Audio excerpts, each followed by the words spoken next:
जय माता दी। क्यों कहते हैं कि अगर एक माँ का नाम लिया जाए तो माँ के चरणों में हाजिरी हो जाती है। हमारे इस खास कार्यक्रम रूबरू में आप सभी का स्वागत व अभिनंदन है। रूबरू एक ऐसा कार्यक्रम है जिसमें हम आपको रूबरू करवाते हैं ऐसी शख्सियत के साथ जिन्होंने संगीत जगत में भी एक अच्छा नाम कमाया, एक मुकाम पाया है। लेकिन उस मुकाम के लिए पाने के लिए कितनी मेहनत उन्होंने की है ये कोई नहीं जानता, क्योंकि जब तक वो शख्सियत आपके सामने नहीं बैठेगी, रूबरू नहीं होगी, वो तो आपको भी पता नहीं चलेगा कि आज एक सफलता पाने के लिए हमें कितनी मेहनत करनी पड़ती है। बहुत कुछ जीवन में सेक्रीफाइस भी करना पड़ता है। आज रूबरू की श्रृंखला में हम आपको रूबरू करा रहे हैं संगीत जगत के बेताज बादशाह, जिन्होंने माँ की बेटों का गुणगान देश में नहीं विदेशों में भी, और विदेशों में एक दो कंट्री में नहीं अनगिनत कंट्रियों में माँ के नाम का गुणगान किया है। हमारे साथ आज रूबरू होंगे अमरजीत सिंह बिजली जी। अमरजीत सिंह बिजली जी आज 35 वर्षों से माँ के नाम का गुणगान कर रहे हैं। उन्होंने बॉलीवुड भी गाया है, माँ की बेटे तो खैर उन्होंने गाई है। और सबसे बड़ी खुशी की बात है कि माँ का गुणगान उन्होंने माँ वैष्णो देवी दरबार में बैठकर किया है, उस पवित्र गुफा के आगे।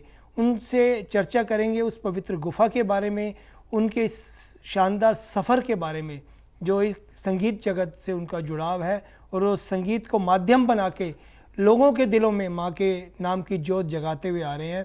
तो आइए हम रूबरू होते हैं अमरजीत सिंह बिजली से। अमरजीत सिंह बिजली जी, बहुत बहुत स्वागत है आपका हमारे इस खास कार्यक्रम में। नमस्कार राज जी, जय माता दी, सभी भक्तों को नमस्कार। बिजली जी, हमें बताइए कि आपके जीवन की शुरुआत कब हुई थी, जब आपको लगा कि मैं माँ के नाम का गुणगान करूँ, एक लगन आपके मन में लगी? नमस्कार, जय माता दी।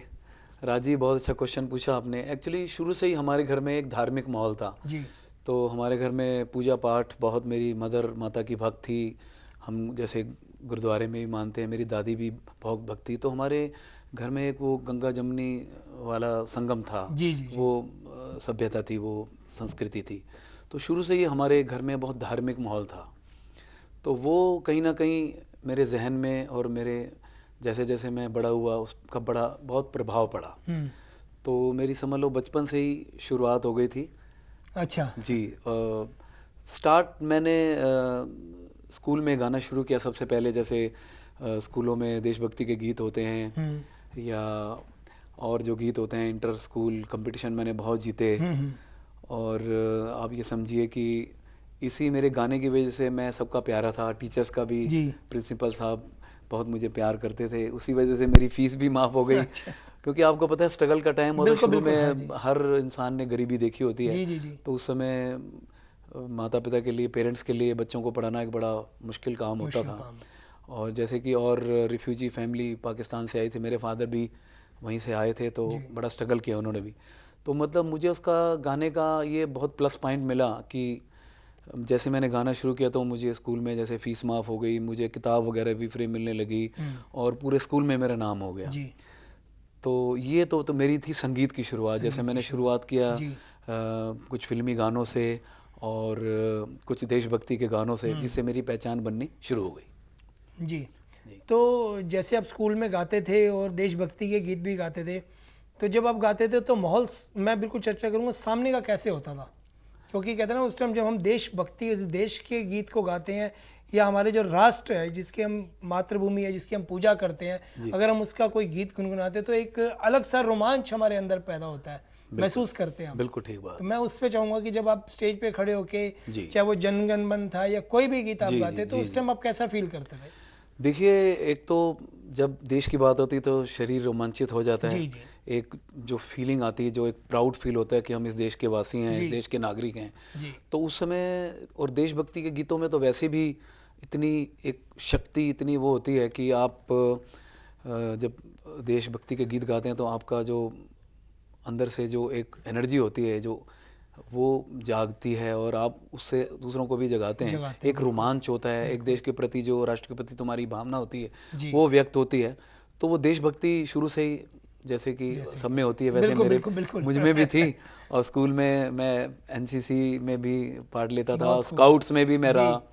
तो उस वजह से तो मुझे देश के लिए मेरे दिल में बहुत प्रेम शुरू से रहा और अभी भी है और रहेगा ताजीवन। नहीं, बिल्कुल ठीक कहा कि हम सभी के अंदर देश प्रेम होना चाहिए, क्योंकि वो हमारी मातृभूमि, हमारी जननी है।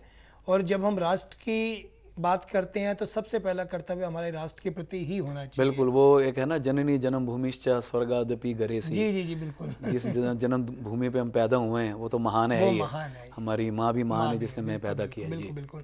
जी। तो बिजली जी बताइए कि आपने संगीत की शिक्षा किन से ली?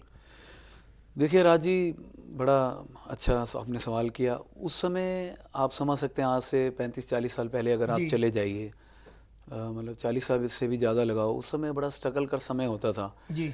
इतने साधन नहीं होते थे, कोई ऐसे प्लेटफॉर्म भी नहीं होते थे, इतने ज़्यादा गुरु भी नहीं होते थे कि तुम आजकल तो आप अपने बच्चों को 2000 रुपये पर घंटे फीस देते हो, 1000 रुपये फीस देते हो, घर में भी टीचर को बुलाते हो। बहुत सारे इंस्टीट्यूट खुल गए हैं, बहुत सारी एकेडमीज़ खुल गई हैं कि आप अपने बच्चों को उसमें डाल सकते हो संगीत।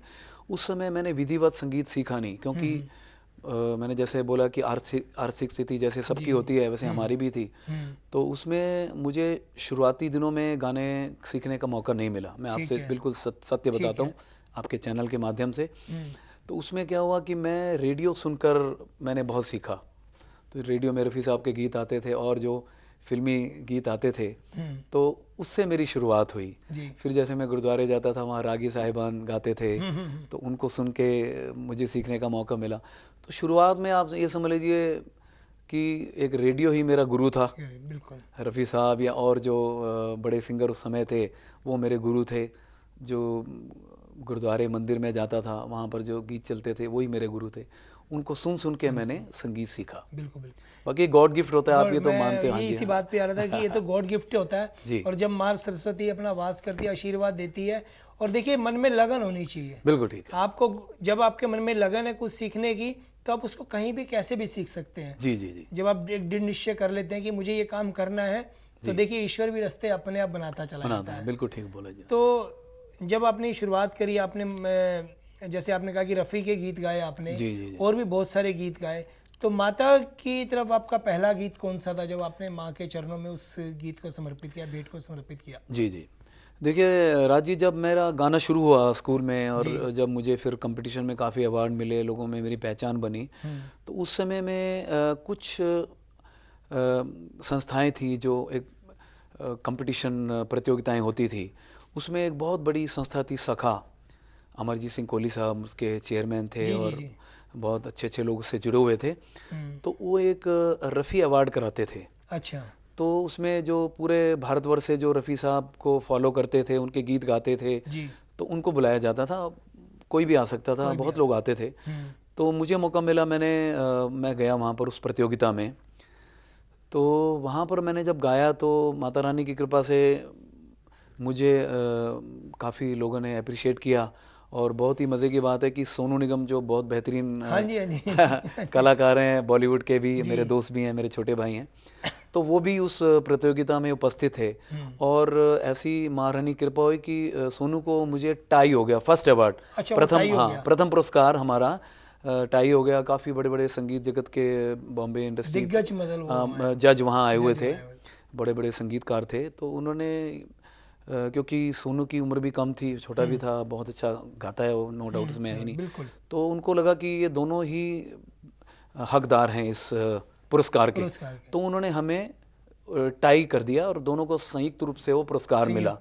तो मुझे एक पहचान मिली कि हाँ, अब ये लड़का अमरजीत सिंह, तब बिजली ने अमरजीत सिंह मुझे लोग कहते थे। तो मैंने जब वो अवार्ड लिया तो वहाँ पर गुलशन कुमार जी और बहुत बड़ी बड़ी कंपनियों के और लोग और दिग्गज लोग वहाँ पहुँचे थे जो संगीत जगत से, जैसे मैंने आपको बताया, जुड़े थे।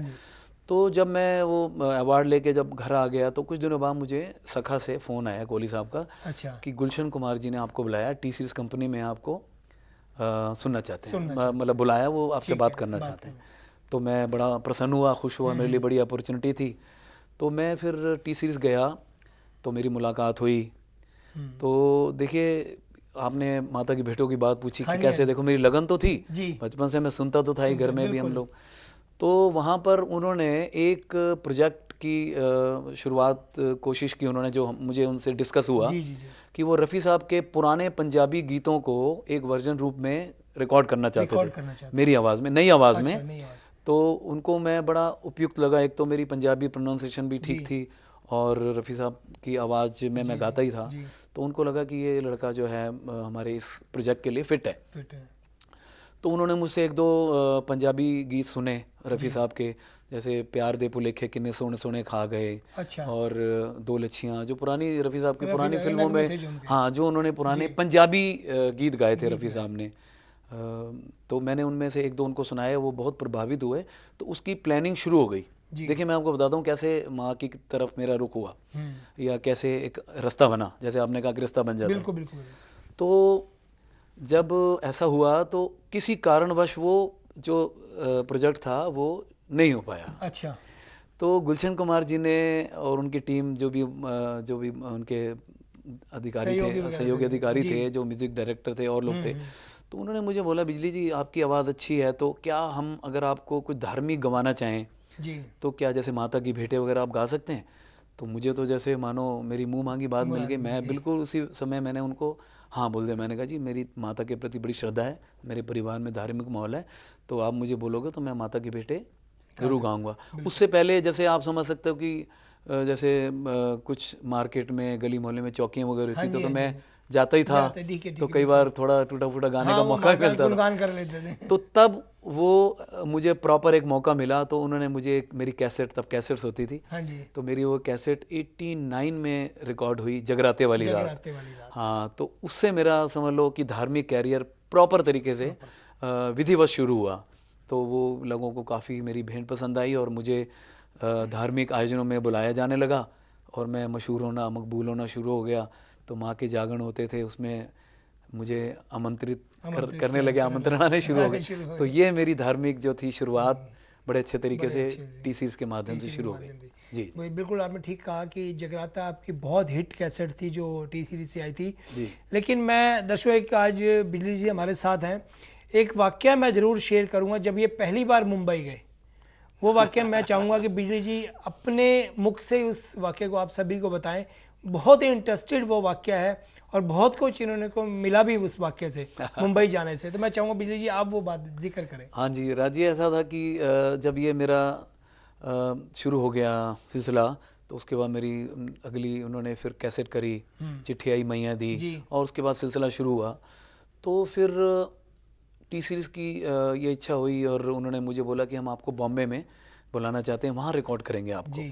तो मैं बहुत खुश हो गया। उससे पहले मैं कभी बॉम्बे नहीं गया था, मतलब मुझे जाने का मौका ही नहीं मिला था। तब तो हम बम्बई बोलते थे, मुंबई, अब तो मुंबई है। अब तो मुंबई, हाँ मुंबई है। तो मैं बड़ा प्रसन्न हुआ, मैंने अपनी तैयारी वारी की, मैंने फ़्लाइट की टिकट सब बुक कराई। तो मुझे आप बिलीव नहीं करोगे, मुझे ये भी नहीं मालूम था कि मुंबई का मौसम कैसा होता है। तो मैं अपना जनवरी का महीना था, तो मैंने अपने गरम गरम जो कोट वोट जो पहनते मैं उस पर जब मैं एयरपोर्ट पहुंचा तो बड़ी गर्मी थी, क्योंकि माहौल वहाँ पर महाराष्ट्र का माहौल आपको मालूम है। तो बड़ा इंटरेस्टिंग किस्सा है। तो मैं जैसे ही एयरपोर्ट पहुंचा तो मैंने वहाँ से फ़ोन मिलाया कि मैं एयरपोर्ट में लैंड कर गया हूँ, और कोहली साहब, अजीत कोहली जी होते थे उस समय जी। तो उन्होंने बोला कि बिजली जी एक ऐसा दिक्कत है कि आज ना बहुत बड़े दिग्गज महान संगीतकार, एक लेजेंड आर.डी. बर्मन साहब, उनकी डेथ हो गई। मुझे तब तक पता नहीं था उनकी मृत्यु हो गई है, और आप एक काम करो, सीधा गेस्ट हाउस हो जाओ, स्टूडियो मत आना, स्टूडियो बंद हैं सारे हमारे। ठीक है। तो आज कुछ काम वाम पूरे बॉम्बे में ही समझ लो नहीं होगा। आप एक काम करो, आप रेस्ट करो, आप हमारे ये एड्रेस है, आप पहुंच जाओ। तो मैं वहाँ पर पहुंच गया, ठीक है, उनके गेस्ट हाउस जी। जब गेस्ट हाउस पहुंचा तो मेरे दिल में एक अजीब बेचैनी, एक जैसे मेरे को लगा कि आर.डी. बर्मन साहब, मैं उसी बारे में सोचने लगा। मेरे को लगा कि ऐसा तो नहीं कि ये मुंबई मुझे इसलिए मुझे खींच के लाई कि मुझे आर.डी. बर्मन साहब के अंतिम दर्शन होने हो। ये मेरे दिमाग में पता नहीं क्यों खुद ब खुद घूमने लगा, चलने लगा। तो मैंने मेरे पास उनका नंबर था, मशहूर संगीतकार अपने ज़माने के रविंदर जैन जी, अब वो दुनिया में नहीं है, बहुत बड़े संगीतकार थे। तो वो दिल्ली में एक दो प्रोग्राम में मेरी उनसे मुलाकात हुई थी, तो वो बहुत मुतासिर हुए थे, बहुत मेरे से गाने से उनको अच्छा लगा था, मुझे बहुत आशीर्वाद दिया उन्होंने। तो मुझे ये बोला था बॉम्बे कभी आओ तो मुझे ज़रूर मिलना जी। तो बस मेरे दिमाग में, मस्तिष्क में आया, मैंने फटाफट वहाँ से फ़ोन उनको लगा दिया। ठीक है। हाँ, रविंदर जैन जी को मैंने फ़ोन किया, मैंने कहा जी मैं बिजली बोल रहा हूँ, अमरजीत सिंह, और ऐसे ऐसे मैं बॉम्बे आया हूँ। तो बहुत खुशी, अरे अरे अरे अच्छे, तो बड़े ऐसे समय पे आप आए हो, एक काम करो मेरे घर आ जाओ आप। ठीक है। सीधा उन्होंने मुझे समझाया, तो मैंने वहाँ से टैक्सी की और मैं सीधा उनके घर चला गया। उनके घर गया तो उन्होंने मुझे अपनी कार में बिठाई, मुझे मेरा बड़ा सौभाग्य कि अपने साथ बिठाया उन्होंने मुझे, और सीधा वो मुझे क्रिमिनेशन सेंटर ले गए जहाँ पर बर्मन साहब की अंत्येष्टि होनी थी। तो मैं, आप कहने में बड़ा अजीब सा भी लगे, सुनने में आपको अजीब लगे, कि मैं जब वहाँ पहुँचा तो मैं बड़ा एक ऐसा हो गया था जैसे स्वप्न देख रहा हूँ, क्योंकि बड़े बड़े जितने स्टार थे वो मुझे सारे वहाँ क्रिमिनेशन सेंटर में वहाँ दिखे। अमिताभ बच्चन साहब और जितने भी उस समय जितने भी मैं एक्टरों के नाम लूँ, तो मैं उनको भी देखता जा रहा था, और मेरे मन में ये भी था कि चलो महारानी कृपा से मुझे R.D. बर्मन साहब के मुझे अंतिम दर्शन हुए। और मैं, मेरे लिए बहुत प्लस पॉइंट ये था, खुश नसीबी वाली बात, कि मैं रविंदर जैन जी के साथ, क्योंकि मैं था उनके साथ ही, तो मैं हर साथ रहा। तो उस समय जितने जो भी चैनल थे, बहुत कम चैनल होते थे, तो मुझे वो चैनल में शूट भी हो गया, और मुझे बाद में बड़ा लोगों ने कहा कि आप वहाँ बॉम्बे गए हुए थे।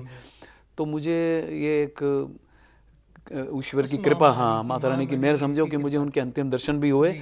और बाकी फिर उसके बाद मुझे वो घर ले गए, आशा भोंसले जी से भी मेरी मुलाकात हुई, तो मुझे और भी एक्ट्रेस से भी मिलने का मौका मिला, कोई लेडीज़ वगैरह सब वहाँ घर पे थी। तो ये जो आपने पूछा, बिल्कुल नहीं ठीक है, ये कहते ना कि ये महामाई की कृपा थी कि उन्होंने इतने बड़े लेजेंड के दर्शन आपको कराने थे। हाँ, क्योंकि मैं उनका बड़ा फैन था, तो कुछ ऐसी ईश्वर ने कृपा की कि मुझे उनके अंतिम दर्शन हुए। देखिए, उस जो आप उनको चाहते थे, आप उनको प्यार करते थे, तो ये उस माई ने कृपा करी। जी जी। बिजली जी, मैं चाहूँगा कि अगले क्वेश्चन से पहले मैं आपसे कुछ पूछूँ। मैं चाहता हूँ जगराते की एक भेंट जरूर सुनी जाए आपसे। अच्छा, जरूर। क्योंकि वो बहुत हिट एल्बम थी और घर घर में पहुंची थी वो जगराते की। जी जी जी जी जी। हाँ, उसमें हमने 8 भेंटें गाई थी जगराते वाली रात में। उसमें मेथोतुरिया, बेसिकली वो पंजाबी एल्बम थी, क्योंकि वो पंजाबी करना चाहते थे जी। तो उसमें मेथोतुरिया नहीं ज़्यादा, साउंड दा मेला आ गया, राती आ एक सपना, जो जाग खुली बड़ा रोया, और उसमें पकता चल मैया दे देश जी, जे मैं हवा मोर दाती, बहुत सारी भेंटें थी। हाँ, तो उसमें से अभी मैं आपको कौन सी सुनाऊँ? हाँ, मैं ये सुनाता हूँ चलो आपको जी। पकता चल मैया दे देश। बिल्कुल। उसमें मैंने ये एक कोशिश की थी कि जो माँ भगवती का दरबार है, तब से मैं बड़ी भावना थी, तो कि वो एक स्वर्ग सा सुंदर नज़ारा है, तो मैंने वो भगता चल मैया दे देश, भगता चल दाती दे देश, हथ जोड़ के खड़न जेथे, हथ जोड़ के खड़न जेथे, ब्रह्मा विष्णु महेश, भगता चल मैया दे देश, भगता चल दाती दे देश, हो भगता हो भगता चल मैया दे देश, हथ जोड़ के खड़न जेथे, ब्रह्मा विष्णु महेश, भगता चल मैया दे देश, भगता चल दाती दे देश। बहुत बढ़िया, क्योंकि कि वो माँ का द्वारा, जैसे आपने कहा, स्वर्ग से भी सुंदर है। जी जी जी। स्वर्ग भी फीका है उसके सामने, और जब भक्त उस दरबार उस माँ के द्वारा पहुँचते हैं तो खुशियाँ ही खुशियाँ अपार पाते हैं वो। जी जी जी। मैं बिजली चर्चा करूंगा उस, जब मैं बहुत छोटा हुआ करता, मैं कैमरे के सामने भी कहने से हिचकाऊंगा नहीं कि हम बहुत छोटे हुए करते, अलकनंदा रहते थे। जी जी जी। तो बिजली जी ने हमारे घर में जागरण किया था, बहुत छोटे हुए करते थे। धन्यवाद। और मैं जब उस टाइम भी एक लगन लगी थी, महाभारत सीरियल आया करता था, तो जब बिजली जी ने महाभारत का वहाँ पे श्लोक गाया था जी, तो जितने भी लोग हमारे परिवार के, जितने भी हमारे फ्रेंड सर्कल आके बैठे थे ना, जैसे कि ना पिन ड्रॉप साइलेंट वो हो गया था। और मैं आज अपने आप को सौभाग्यशाली मानता हूँ कि आज बिजली जी के साथ बैठा हूँ और इंटरव्यू कर रहा हूँ। थैंक यू जी। तो बिजली, जरा आज हम चर्चा करेंगे उस दौर के बारे में। जी, उस समय ये जो एक टीवी सीरियल महाभारत आया था जी, इसने एक रेवोल्यूशन कर दी टीवी इंडस्ट्री में। इतना ऐसा सीरियल, मुझे याद है कि पूरी सड़कें खाली हो जाती थी जब सीरियल का टाइम शुरू होता था, पूरी दुकानें बंद, को लोग अपने काम का छोड़ के टीवी के सामने बैठ जाते थे। तो इतना लोगों में एक वो तारतम्य जैसे जुड़ गया उस सीरियल के साथ, क्योंकि तो हमारे धर्म की चर्चा होती थी और एक नया कदम था बिल्कुल। तो जब मैंने लोगों की ये भावना देखी और एक क्यूरियोसिटी, और मेरा मतलब जब ये चीज़ देखी मैंने, तो मैंने सोचा कि ये जो इसका जो टाइटल म्यूज़िक है, तो उसको मैंने कैप्चर किया और मैंने अपने ऑर्केस्ट्रा के साथ उसको सेट करके बिल्कुल जैसे वो शंख बजता है और जैसे वो सिंबल वगैरह बजती थी, टिम्फनी बजती थी, तो मैंने उसको तैयार कर लिया। तो मैं वो जब श्लोक वो फिर मैंने जागरण में अपने प्रोग्राम में भी गाना शुरू किया। तो जब मैं वो गाता था तो बिल्कुल पिन ड्रॉप साइलेंस होता और ऐसा उनको लगता था कि वो आंखें बंद करके वो उस सीरियल में खो जाते थे।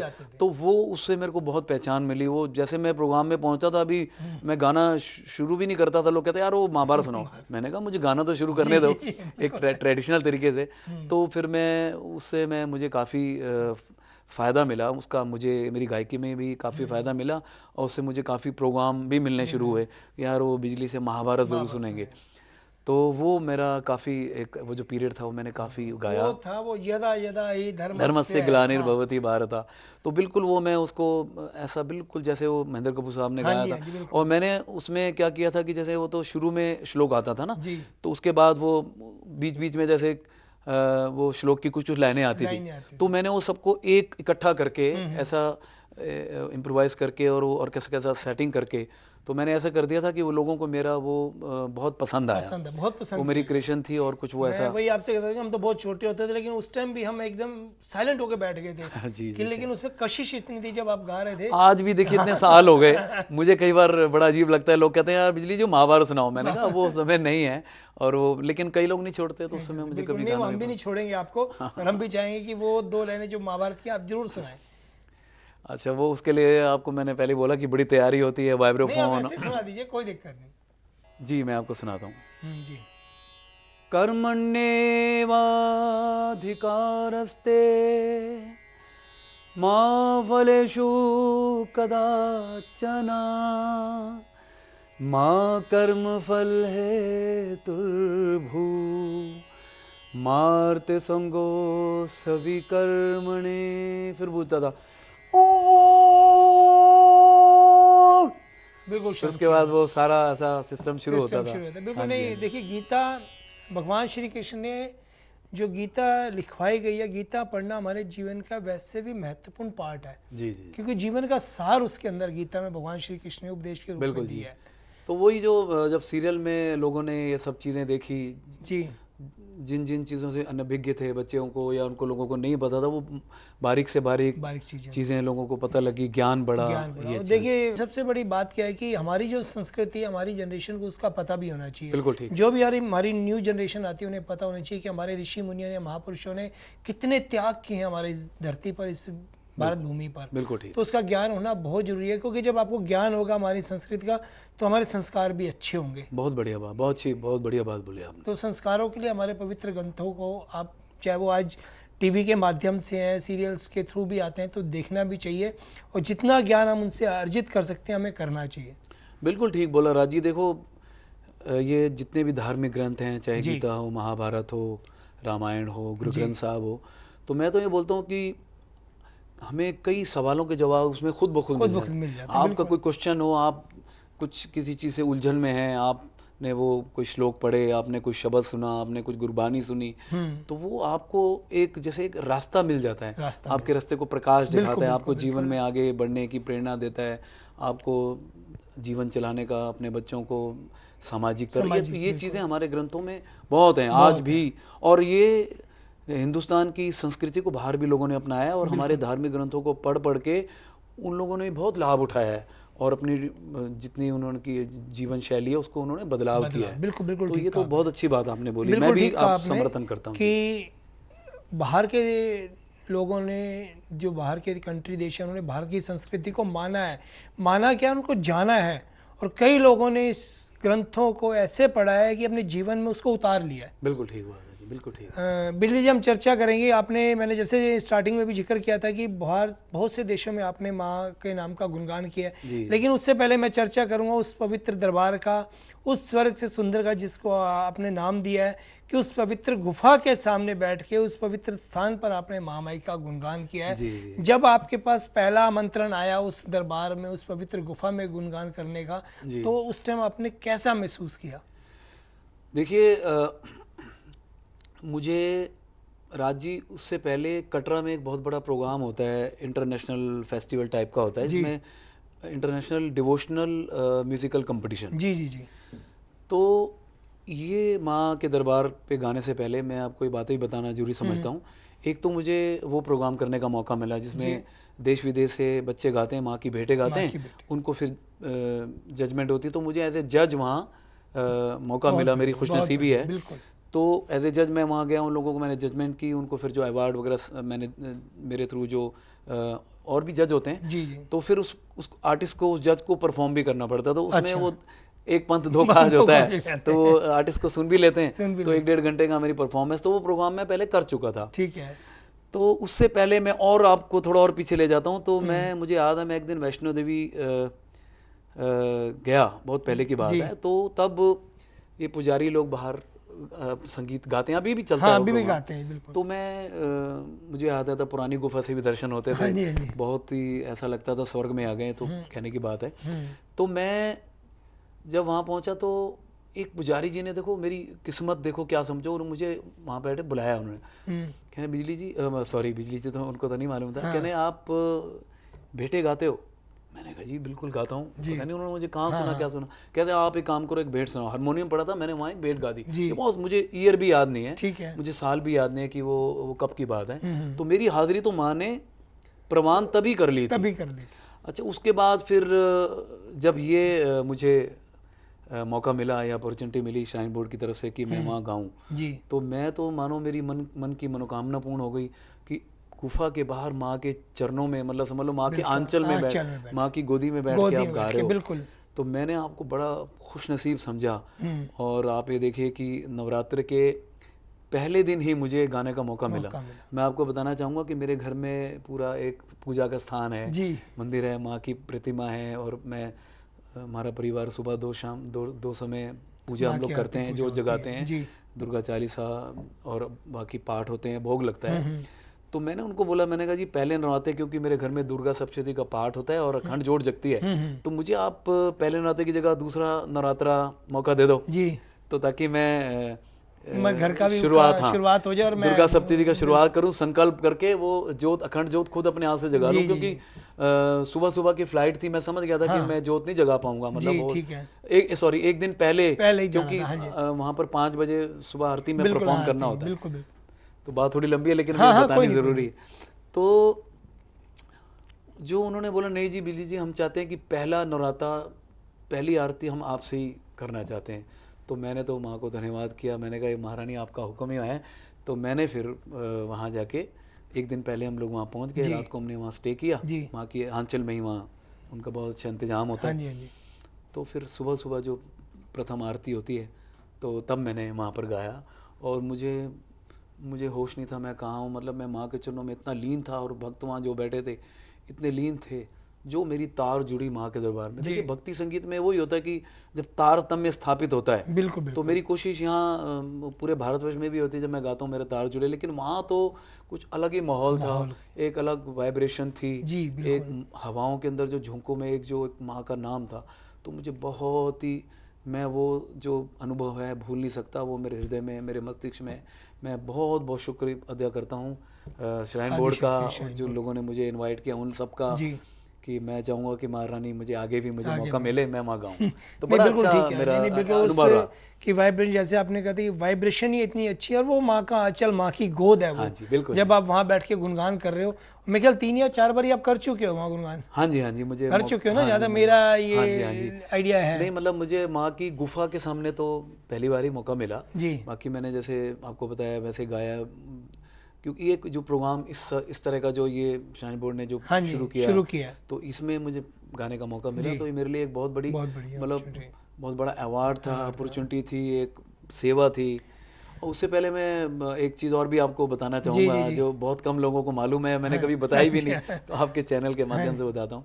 तो मैं एक बार वैष्णो देवी गया, तो मुझे वहाँ के जो पदाधिकारी थे, मैं किसी का नाम नहीं लूँगा, तो उन्होंने मुझे पहचाना, और मेरे साथ और भी लोग थे। तो उन्होंने मेरे को बोला, बिजली जी हम आपको ना एक सेवा देना चाहते हैं जी। मैंने कहा जी आप मुझे वो जो आदेश करो, बस वो श्राइन बोर्ड आपको एक सेवा देगा, तो आपको मेरा नंबर, उन्होंने टेलीफोन नंबर ले लिया, तो हम आपको बताएंगे। मैंने कहा जी ठीक है, जैसे मेरी। उसके बाद वो अधिकारी ने, मैं दिल्ली आ गया, मेरे से कांटेक्ट किया, मेरे दोस्त हैं उनके थ्रू, कि आप हमारे यहाँ मीटिंग करो, आओ दिल्ली में। उनके मुझे ऑफिस में जाने का मौका मिला, वहाँ मैं गया। तो वहाँ पर जब बातचीत शुरू हुई तो उन्होंने कहा बिजली जी हम आपसे एक सीडी बनवाना चाहते हैं। तो मैं अंदर से एकदम बहुत खुश हो गया जी। मैंने कहा श्राइन बोर्ड के लिए सीडी है तो मेरे लिए मतलब बहुत है, माँ का साक्षात हाँ, चमत्कार तो है। मेरे भाव देख के ना वो समझ गए, वो कहने लगे बिजली जी पूरी बात सुन लो, पूरी बात सुन लो। मैं चुप हो गया, मैंने कहा जी आप बोलिए। कहने सीडी तो बनवाना चाहते हैं, उसमें आप नहीं गाओगे। अब आप सोचो कि उन्होंने बोला आप नहीं गाओगे, मैं गायक और मैं माँ का भजन करता हूँ। मैंने कहा अच्छा मैं नहीं गाऊंगा तो मेरे लिए सेवा बताइए। कहने हम चाहते हैं कि जो वहाँ पुजारी गण हैं, जो पंडित लोग हैं, जो शास्त्री लोग हैं, जो उनको बहुत ज्ञान है, तो वो गुफा के सामने पाठ करते हैं जी, और कुछ स्तोत्र का जप करते हैं, महिषासुरवर्धन और बहुत सारी चीज़ें हैं वो स्तोत्र का। हम कहते हैं बिजली जी हम चाहते हैं कि इनकी सीडी बने और वो एक यादगार चीज़ बने। हम चाहते हैं संगीत आप दो उसमें, और सारा, क्योंकि हमको पता है कि आप में बड़ी भक्ति है, हमने और लोगों से बात करी, कुछ हमारे ऐसा नहीं हुआ, ऐसा लगता है कि माँ ने ये सेवा आपको देनी है जी। तो राज जी मैं आपको क्या बताऊँ, मेरा तो जैसे ऐसा लगा कि जैसे मेरे को कितनी बड़ी ये एक सेवा मिलने वाली है। मैंने उनको बिल्कुल कह दिया, मैंने कहा जी जो मेरे लिए एक सेवा होगी तो मैं करूँगा। तो उसके बाद फिर मैं दोबारा वैष्णो देवी गया, उनको जितने भी शास्त्री लोग हैं उनको मैंने सुना कि वो कैसे गाते हैं, वो स्रोत कैसे गाते हैं, उनका सुर क्या है, स्केल क्या है, मैंने सब नोट किया। कुछ रिकॉर्ड भी मैंने वहाँ पर करके आया उनके, जो जैसे वो गा रहे थे।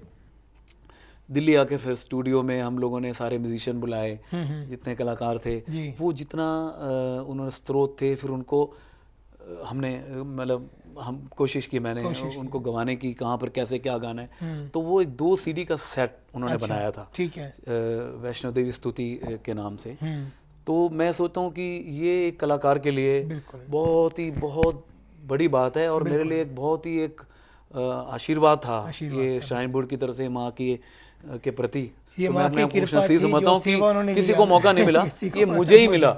मतलब अमरजीत बिजली को मिलना था, तो मैं उसके लिए बहुत शुक्रिया अदा हूँ श्राइन बोर्ड का भी, और वो जो पदाधिकारी थे, और माँ रानी का कृपा तो हमेशा बनी है जी। बिल्कुल बिल्कुल ठीक बात है कि जब कहते हैं ना माँ लड़ पकड़ती है ना, जब हम माँ की लड़ पकड़ते हैं और माँ भी हमारी लड़ पकड़ती है, माँ हमारा हाथ पकड़ लेती है, और वो कहती है कि अब चल जी, अब मैं जो काम तुझे दूंगी वो करने है, वो अपने पथ पे अपने खुद पे खुद अग्रसर करती चली जाती है। बिल्कुल। तो ये सेवा है माँ की। माँ अपने बच्चों से उन्होंने क्या करवाना है उसको पता है, वो हर वो ड्यूटी एक बांध देती है। बस वो माँ ने मैंने मुझे आदेश किया, वो मुझे सेवा का मौका मिला।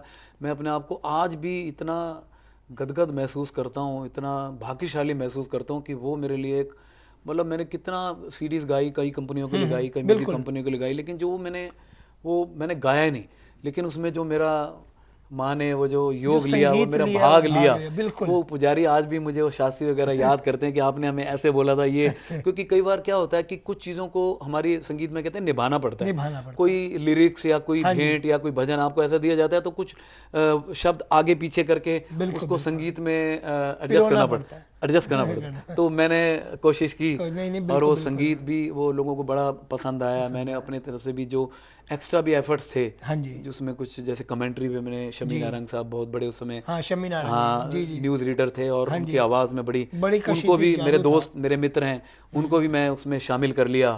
तो जब वो अधिकारी वो जब आए, तो जब मैंने स्टूडियो में उनको वो सीडी सुनाई, मुझे आज भी याद है उनकी आंखों में आंसू, वो रो रहे थे कि यार कि जो हम चाह रहे थे वो महारानी ने एक ऐसी चीज़ बना दी हमारे लिए। बिल्कुल। तो कभी आपको मौका मिले, अगर YouTube पे हो तो आप जरूर सुनना। हाँ, मैं बिल्कुल जरूर सुनूंगा जी, बिल्कुल। अब आपने आज जिक्र किया है तो मैं उसको जरूर सुनूंगा। मैंने कभी किसी इंटरव्यू में या किसी को ये बात नहीं बोली, आज क्योंकि माँ के दरबार की बात हुई थी, तो ये समझ लो आपके चैनल के थ्रू मैंने। देखिए, अब माँ के दरबार की हम बात इसलिए कर रहे हैं कि माँ की भेंटों का गुणगान आप बहुत अच्छा करते हैं, कि माँ, जब आप माँ की भेंटें गाते हैं तो माँ साक्षात उसमें विराजमान होती है, वो कोशिश होती है कि हिलने का मन नहीं करता। जी। ठीक है, अब हम चर्चा करते हैं आपके जो बाहर आपने अलग अलग देशों में माँ के नाम का गुणगान की आप गाए हो, तो कितने कंट्री में आप जा चुके हो और कैसा माहौल आपको लगा वहाँ का? जी देखिए राज जी, मैं बड़ा खुशनसीब समझता हूँ अपने आप को, क्योंकि देखिए फॉरेन कंट्री में शो तो बहुत होते हैं जी, टिकट शो, ऑर्केस्ट्रा प्रोग्राम,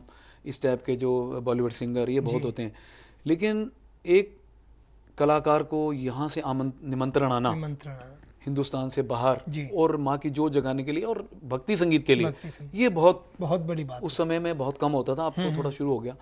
तो मुझे 95 मुझे याद है 1995 में पहली बार मुझे मौका मिला जी। तो मैं स्वीडन, डेनमार्क, नॉर्वे, तब स्कैंडिनेवियन कंट्रीज होती थी, अब तो यूरोप का हिस्सा है। तो मुझे मौका मिला, मैं स्वीडन, डेनमार्क, नॉर्वे गया जी। तो मुझे मतलब ऐसा लगा कि जैसे माता रानी ने मुझे क्या दे दिया, वो ऐसी कृपा थी। और वहाँ पर तो मैंने जो भावना देखी राज जी, जैसे हिंदुस्तान में तो माँ के भक्तों में भावना है जी जी। तो वहाँ जो हमारे जो भारतीय लोग वहाँ बस चुके हैं, तो उनके दिल में कहीं ना कहीं माँ के प्रति इतनी भावना है, तो इतनी श्रद्धा, इतनी भावना मैंने देखी। तो मुझे याद है कि मैंने इतना दिल्ली में या इंडिया में रह के नॉन स्टॉप इतना नहीं गाया। मुझे याद है कि मैंने 7 घंटे, पहली बार जब मैं गया तो 7 घंटे मैंने जागरण में अकेला गाया, क्योंकि मेरा स्केल भी हाई है और मैं ऊंचे सुर में गाता हूँ।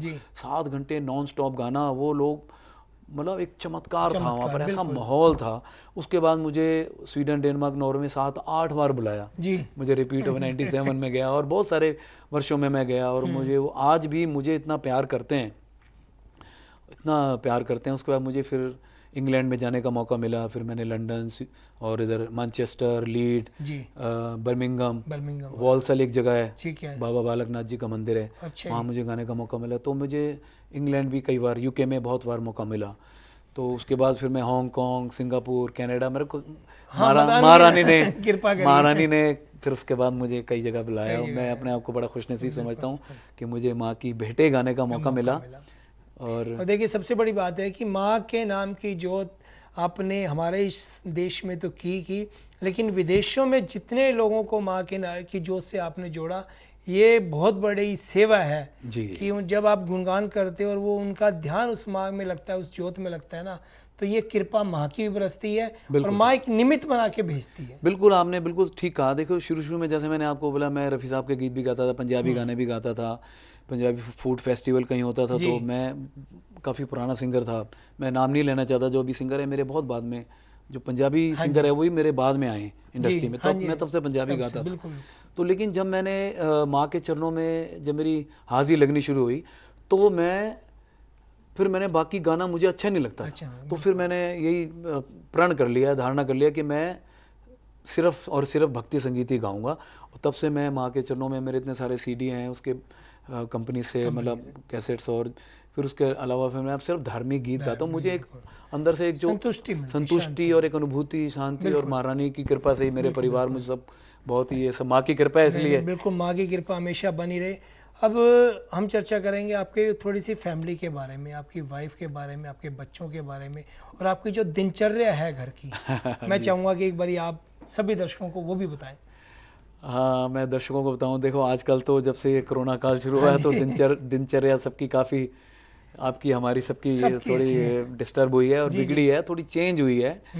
तो अदरवाइज़ मेरी शुरुआत यही होती है, मैं पहले सुबह उठता हूँ, स्नान करके जो भी अपना, मैं हमारे घर में मंदिर, जैसे मैंने आपको बोला, मैं पूजा के बगैर उस पूजा पाठ करता हूँ। उसके बाद फिर मैं अपना नाश्ता वगैरह जो भी करता हूँ उसके बाद जैसे कुछ रियाज वगैरह हो गया, या और जो अपने दैनिक कार्य और जो कुछ अपने होते हैं वो करता हूँ।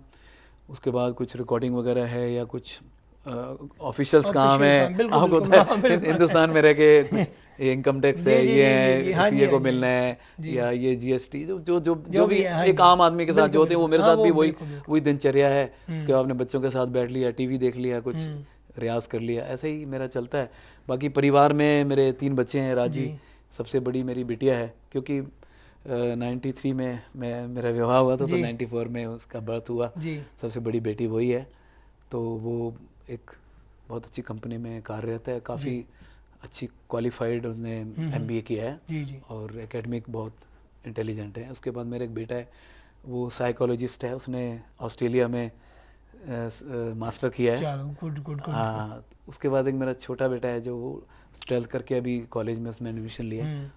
और संगीत हमारे बच्चों में सब में है, गाते बहुत अच्छे हैं, लेकिन जो मेरा छोटा बेटा है वो मैं चाहता हूँ कि माँ की कृपा से नहीं, वो उसके भी। बारे में भी आ रहा हूँ मैं कुछ, मैं बिल्कुल उस बारे में जिक्र करूंगा, लेकिन उससे पहले मैं जिक्र करूंगा जी जी आपकी अर्धांगिनी के बारे में, क्योंकि आपकी लाइन ऐसी है चौकी जागरण की। हाँ जी हाँ जी आने का टाइम नहीं होता, सुबह आप कितने बजे आ रहे हो, कब आ रहे हो, जी तो जी जी सबसे ज़्यादा मैनेजमेंट उनको करना पड़ता बिल्कुल है। बिल्कुल ठीक है। तो मैं चाहूँगा कि 2 शब्द आप उनके लिए जरूर देखिए बोलें। मैं बड़ा भाग्यशाली हूँ, मैं उनका धन्यवाद करता हूँ कि मुझे ऐसी पत्नी मिली, क्योंकि हमारे इस लाइन में, संगीत लाइन में या भक्ति लाइन में, आपका जीवन साथी अच्छा होना बहुत जी ज़रूरी है। क्योंकि जैसे पहले शुरू में जागरण होते थे, सारी सारी रात हम लोग सुबह 5 बजे घर पहुँचते थे।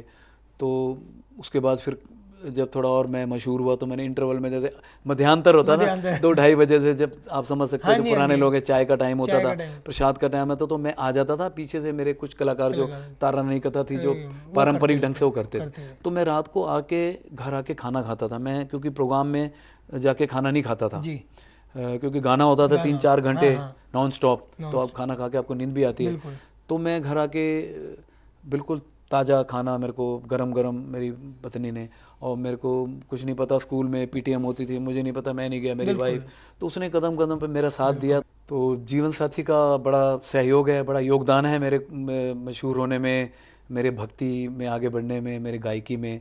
तो मैं उनका धन्यवाद करता हूँ और ईश्वर से ही प्रार्थना करता हूँ कि जैसे सब पत्नियां हैं अपने पति के बिल्कुल बिल्कुल को आगे बढ़ाएं, बिल्कुल तो मुझे भी बड़ा, मैं उनका धन्यवाद करता हूँ। धन्यवाद। बिल्कुल ठीक कहा कि जब आपकी धर्मपत्नी आपके साथ कदम से कदम मिला के चलती है तो आपको आगे बढ़ने से कोई नहीं रोक सकता, क्योंकि जब उनका साथ है, कहते हैं कि धर्मपत्नी साक्षात माँ लक्ष्मी का ही रूप है, बिल्कुल ठीक। और वो आपके साथ जब खड़ी हो जाती है, आपके अंग संग सहाय हो जाती है, तो आपकी प्रगति अपने आप ही चलती चली कि जाती है। उनको सब चीज़ें, कपड़े कैसे चाहिए, हाँ जी। खाना कैसे चाहिए, हम परहेज करते हैं, हमने ये नहीं खाना, वो नहीं खाना, पानी ऐसा चाहिए, बिल्कुल तो उसमें आपके जीवन साथी का बहुत बहुत रोल बड़ा होता है। योगदान आता है। आप नौकरों से या किसी और से एक्सपेक्ट नहीं कर सकते जो आपकी धर्मपत्नी आपके लिए कर सकती है। बिल्कुल तो ये बात। बिल्कुल। मैं बिजली जी माफ़ी भी चाहूँगा कि हमारे पास समय की सीमा है, तो मैं बातें बहुत सारी हैं, बातें बहुत सारी हैं, करना बहुत कुछ चाहते हैं आपसे बातें।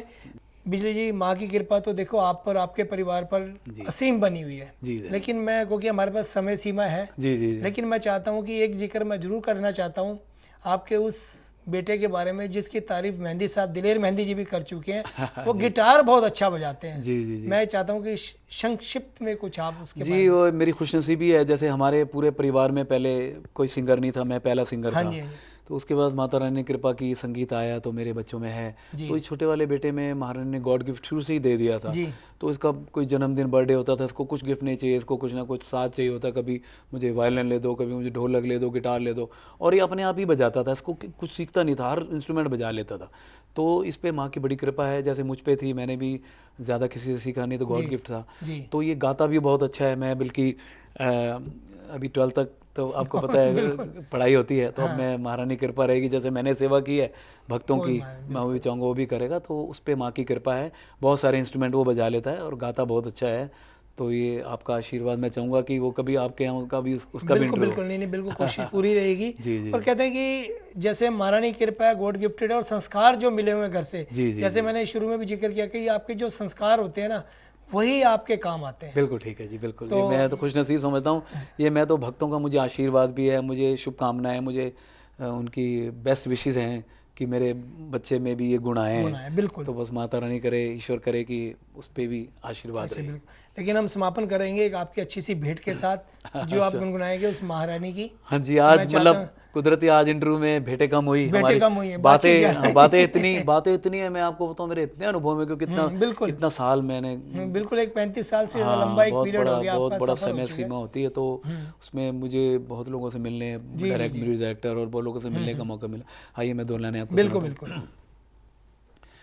मैया आया तेरे द्वारे, दुख हर लो हमारे, मैया आया तेरे द्वारे, दुख हर लो हमारे, अम्बे रानी महारानी मेरी लाज रख लो, अम्बे रानी महारानी दुख दूर कर दो, मैया आया तेरे द्वारे, दुख हर लो हमारे, मैया आया तेरे द्वारे, दुख हर लो हमारे, अम्बे रानी महारानी मेरी लाज रख लो, अम्बे रानी महारानी दुख दूर कर दो, मैया आया तेरे द्वारे माँ।